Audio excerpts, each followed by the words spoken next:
Thank you so much, Madam Patience. My name is Bahati Rubango. I work for Women's International Peace Center. I'm country coordinator. I'm based in Kinshasa, Democratic Republic of Congo.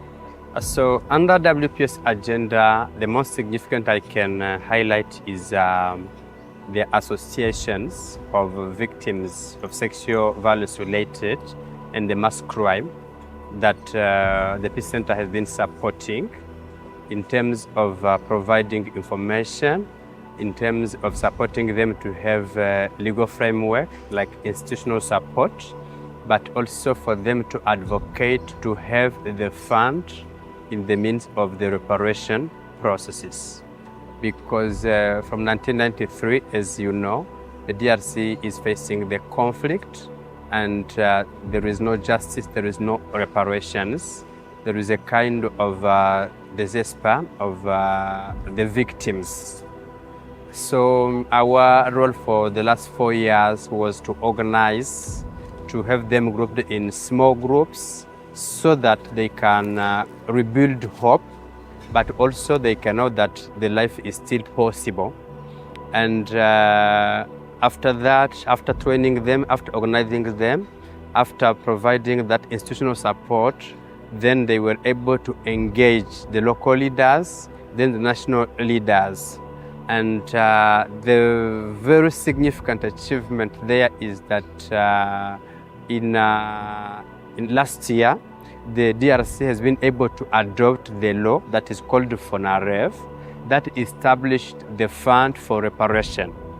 And that fund is already there and it is operational.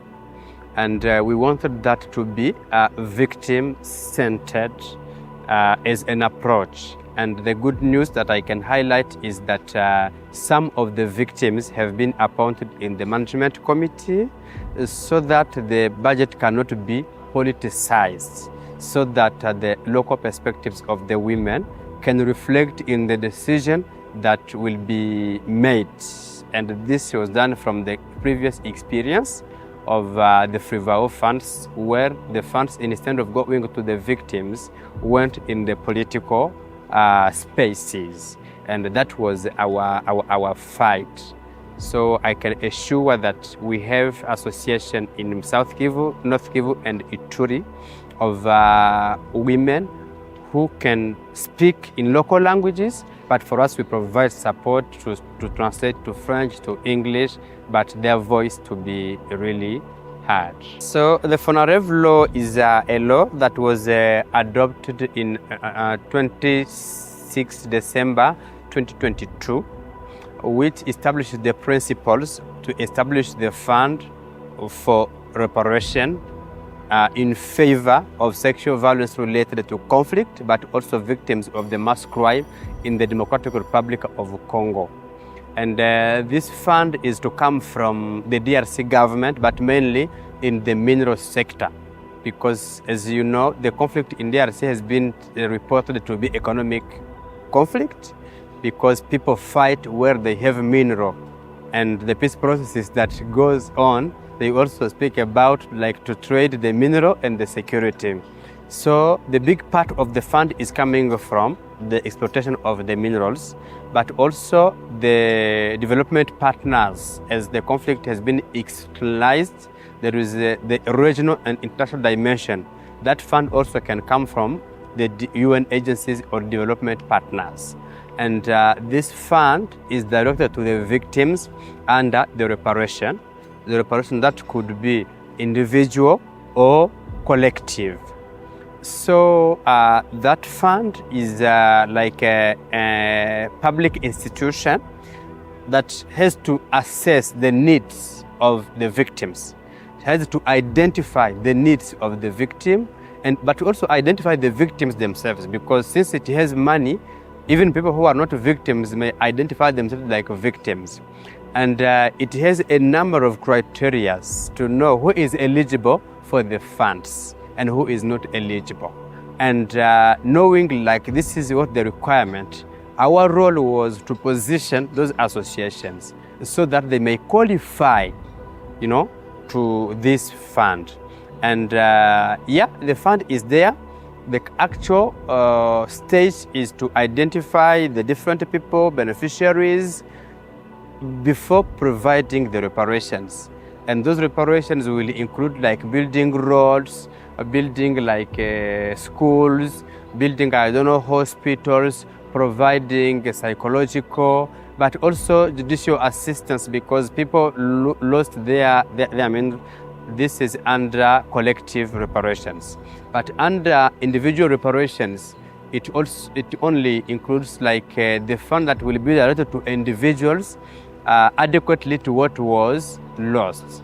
So briefly speaking, this is what FONAREV law is, but it is reparation process as the actual AU theme would like to be. Well, to adopt the law in Democratic Republic of Congo, there is a process to follow. So one of our role, we knew the parliamentarian, the MP who was like proposing the law. The first step we did is we consulted all the victims, not all, but the sample of some of the victims, but also the CSO or other civil society organization working in the same field. Then imagined what that law would look like to really include the local perspectives of the people to respond to the agenda of the victims. Then while having our propositions in terms of what we need, then we went to see the MP, submitted the advocacy note saying, please, that's what the citizens, the victims want to be included. Then after that, while the debate was going on at the parliament, we also have to go there, not ourselves, but also with the victims, asking the victims like to see the MPs in the corridor outside the discussion, because if you are not an MP, you will not stand before and talk. So that was the third step. But after, there are influential people. So you can do advocacy, but advocacy will not. So we had also to see like official people, like the First Lady, who is a woman in the DRC and who is also interested in that thematic area. We saw her and submitted asking, please kindly see the Speaker of the Parliament, see the commission that is in charge of reviewing the text to make sure the law responds to the need of the victims. So we did all that work, but we also use social media. Actually social media is one of the voice that is being heard. When we know the debate will be tomorrow, we try to mobilize like bloggers, like journalists and other people, like to be in the shoes of the victims so that the law could really reflect the actual reality from the local community perspectives. So we did that, and the good news is that once the law was adopted, it really includes a number of things that were in the advocacy note that we adopted. That was one. But two, when the law is adopted, the fund is established. Now we need to appoint the people who will be managing the funds. That also another issue because if they appoint the people who don't understand the system and the mechanisms, that money can go to do other business. DRC is a country of corruption. It is well known, and we did not want that money is affected to extra business. It is where we developed like advocacy not to do that. We want the process to be like victim-centered approach. And what did we do? We want to see the minister in charge of human rights, the minister of gender, then the diplomatic missions, but again the First Lady, because she is powerful, to ask her, please, when the managing committee is being appointed, kindly consider the victims. Let the victim be a part, so that when they are discussing about the implementation of the money of the fund, they know what they need.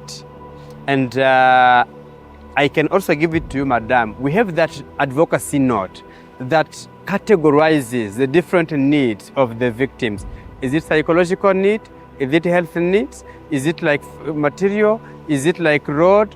is it security? Because they also mentioned that the first thing for them is also security, because you can provide the reparation today, but the rebel group will come yesterday and they take me from what has been provided. So we did that advocacy for them to be appointed in the management committee. And the good news, I can tell you that we have more than 3 victims that have been appointed. And also some of our CSO colleagues that were working with us, also because they understand and because of our advocacy, they are also managing, and we are hoping for the best for this FONAREV fund or this reparation fund. What more can be done? Unfortunately for DRC, we are still experiencing war.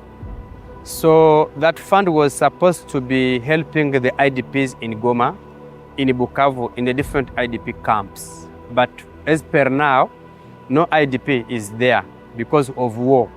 The IDP camp have been, attacked, and the citizens, the people are running from Goma to different countries for this Uganda, Burundi, and other countries. What can be done is to focus on the peace processes that is being done, so that the way we did for the FONAREV, we can have the women, the victims, at the peace talks. We can have the women like peace mediators, but also like negotiators. Because if we leave the conflict perpetrators to start talking, they will talk about themselves. What they want is mineral, what they want is a position in the government, what they want is like a to withdraw. But what is the role of those local women, those victims, the victims of Katogota that was contributing to the FONAREV law? They are today in Burundi. They are suffering in the IDP camps, they are in the refugee camps.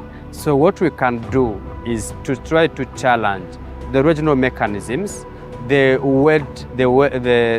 global mechanisms, to understand that in the peace talks, in the peace processes, women, the victims, the youth should be part of the discussion.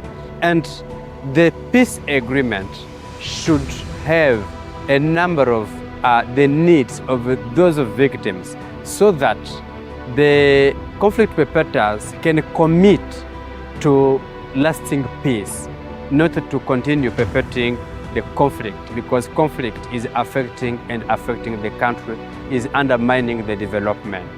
So we need to focus on peace, and peace process should be more inclusive than exclusive.